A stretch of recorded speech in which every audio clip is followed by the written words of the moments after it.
I got this voice message from a friend the other day, and I think it summarizes a lot of what I've been thinking a lot about recently and trying to piece through by myself, which maybe isn't the right way to do it, but I'm gonna leave the video on this, and it's kind of closing this chapter of this 5-year experiment documenting my life. But it stuck with me, and I think it articulates a lot of what I've been trying to say or feel. That doesn't make sense. It articulates what I've been feeling for a while. There's a conversation that I think that we should have, and it might be worth recording it, but I've been thinking a lot about what we were talking about before, about projecting an identity and using media to construct it, and then living your life through that constructed identity that you made. And thinking about how when you're a YouTuber and you start to become more popular, you start to omit a lot of things that have happened in your life, because the things that have happened in your life that are pretty intense are things that you can't really talk about because they're either shameful or they're too intense or they're too personal. And what ends up happening is that because you're omitting these things from your life, you're not actually integrating it into your identity. And as a result, you're playing a character. And then if you're, starting to live your life as that character, you want to be that character, you then omit the things that happened in real life in your real life, and you're just living in denial and using your YouTube channel to propagate a life that you would prefer to have, and then you don't live very honestly. And if you start doing YouTube at a young age and you get popular at a young age, you then stunt your growth because you're now purposefully staying in denial, not integrating some of the things that have happened in your life because you can't actually show that to your audience, and then you don't mature properly. And that was just one section of it, and then just talking about how shame is functional and how it's hard to walk the line between like what you should be ashamed of, what you shouldn't be ashamed of. Then also there's the idea that one uses content and the creation of content with media artistically to process their lives. Like you record your life, or you record your interpretation of how your life is going so far, and that's a therapeutic experience. It's a therapeutic means of expression. And then once people start to watch you, you're no longer able to process information from a personal point of view when you're making content. Now you're processing it from the perspective of, well, how will people interpret this? And then it no longer becomes therapeutic. In fact, it becomes the opposite of therapeutic. It becomes really, really debilitating, because now you're not processing your life and your feelings in a way that's healthy. You're processing it in a way that is, kind of cloaked in shame and secrecy and denial in order to suit your viewers. So just a lot of interesting stuff that I think that we should chit-chat about.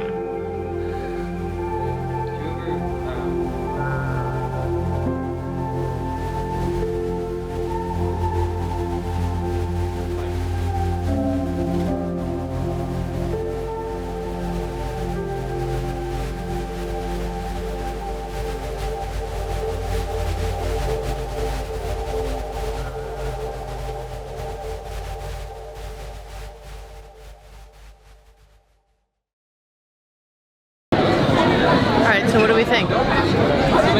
It's July 13th. It's my birthday. And it's 74 degrees in X. And 2 years ago we were here on my birthday, leaving after 2 years, and it was 104 degrees. So this is a great improvement, to say the least. And yeah. This is exactly school, 2 years ago we left. Exactly. My birthday, we left to go home. Coming back in 2 years at 20.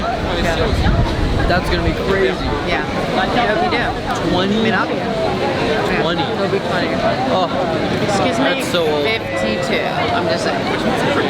20. Yeah. And suffering too, a little bit. In a very privileged sense of suffering. For the video, you were learning how to edit. You were shooting video. You didn't know what you were doing. You were trying every day. You were learning what. And I remember you would come down to dinner and talk about, I don't know, like what you learned about YouTube and algorithms. And you were really researching stuff. And you and Dad would banter back and forth about what it would be like to have a channel and all that. So there was a lot of work and just waiting and waiting and waiting and suffering too, a little bit. In a very privileged sense of suffering. I'm in the south of France. It's so hard. But truly, you know, but also like I don't speak the language, it's hard to have friends, I have to sit in class all day long, I don't really understand, I have an injury, you know, I'm putting myself out there, and I don't know how it's going to be received. And I think there's a lot of vulnerability that comes with that, right? Like I'm just going to be myself and like bring my camera to school. I mean, most people would not do that. I don't know, I wouldn't do that. No way I would do that. No way. Oh my god, I don't even want to take a photo of my students in class. Like, I'm just silly. Yeah. But I think you're at a... I guess I'm at another big point in my life. I was going to say, yeah. And the city's not going to change. I think the city stays the same. You change. I'm between 16, you know, sophomore in high school, like really, as a boy, you know, like very young, trying to figure out what you want to be, or not, just living. And then, you know, you've graduated, you're making adult decisions, you're a Cheryl here, you can order a rum and coke, you know, like that's cool. You're in France. I mean, you're officially an adult here. In America, we don't quite see you that way, so that's also different. Yeah. I mean, we do, but like, you know, in terms of laws. Yeah. Maybe that's what it is. Maybe it's not really reflecting on the past, being scared of the future again. I've never been like, what's the next year going to look like in the same way? But I had that sort of feeling in France. Now I'm faced with that again. It's like almost, A lot of uncertainty. yeah, like a lot. It's almost a bigger crossroad than moving here was. Like so much. This next year will probably define my whole life. It could. So That I think feels that's big. possible, but I also think I would back off that a little bit because it could, but lots of things will define your life. Yeah. And so don't, I mean, it could feel bigger. I mean, it's big. And every year is that way, you know. I mean, like we talked about the other day, like all the choices that you make every day, whether I walk home right now or go to the street, I mean, things could happen radically different and everything.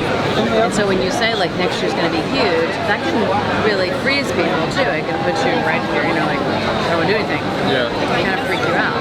Instead, it's moment to moment. Moment to moment choice throughout the year. And you just keep staying present, which you do. What feels good? Where do I go? What's the next live? Yeah. Yeah. And also, larger perspective, it's a big year, 18 and 19. Yeah. This is a gap year or two. And you have so many choices. Yeah, that's the thing. It's like, And when we think about like, is choice good?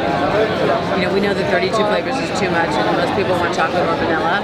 yeah. You have so many options,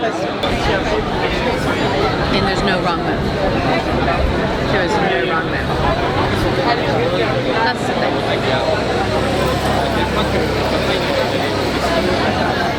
Yeah, maybe that's more of what I'm feeling. It's like sense. looking back and looking forward. You think I have potential to be funny in the world? Yeah, I do. I actually do. You think I could ever be a comedian? Yes. Really? Yeah, I do. I think you're funny. I think you're funny, but you're my kid. You think other people find me funny? I've seen people laugh at you. I mean, you'd be a traveling I mean, duo. not at you, but... No, I think you're funny. I mean, you took stand-up comedian classes in Montreal when you were 7. I was too scared to actually do it. You were I never so went up and scared. did it. You didn't? I never did. Really? Unless I'm scared or something. I never went up. You would like cry before. You would not like it. And I was like, did you sign up for this? I was like, Max, it's toi qui voulais. You were like, no. But then when we got you to the lemonade stand people, and it was like entrepreneur camp, all of a sudden he was like, whoa, everything. No, I think you're funny, and you just always have to have humor in life. But maybe it's not your full-time job. You know what I mean? I don't want to be a comedian. No, my God, that's so terrible and stressful. People throw things at you, I think. Yeah, they already did.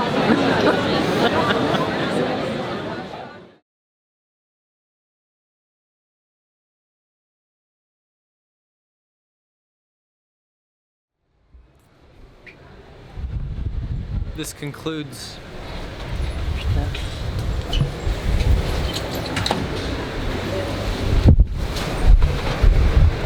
I think this is a good conclusion to my time in France, and also the true beginning of my gap year, I think, personally. Because 2 years ago, exactly today actually, 2 years ago today, I left France for the United States. That's crazy to think about. 2 years ago I had 1,500 subscribers or something. Not even 2,000 subscribers, and now I'm going to hit 400,000 tomorrow. That's crazy. And I'm embarking on a gap year now. So something special about this place, this time of the year, and new beginnings, fresh starts. And I'm optimistic about the future. I think that's the core underlining message that I've always tried to portray and share and express through my storytelling, but as my shirt says, I'm just gonna be in Perspectopia this next year, living optimistically.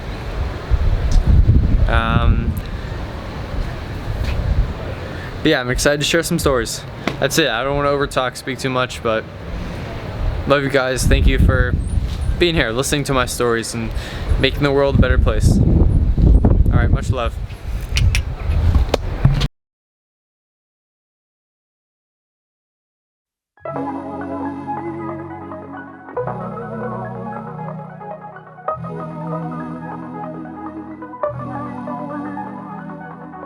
This video here that you're watching is going to be a breakdown of how I use epidemic sounds. And so what you can do here, all stems, and this is what I like to download. So what does this look like in an actual editing timeline? Now we're in Premiere Pro, which I use to edit all of my work. And then this is how I edited it.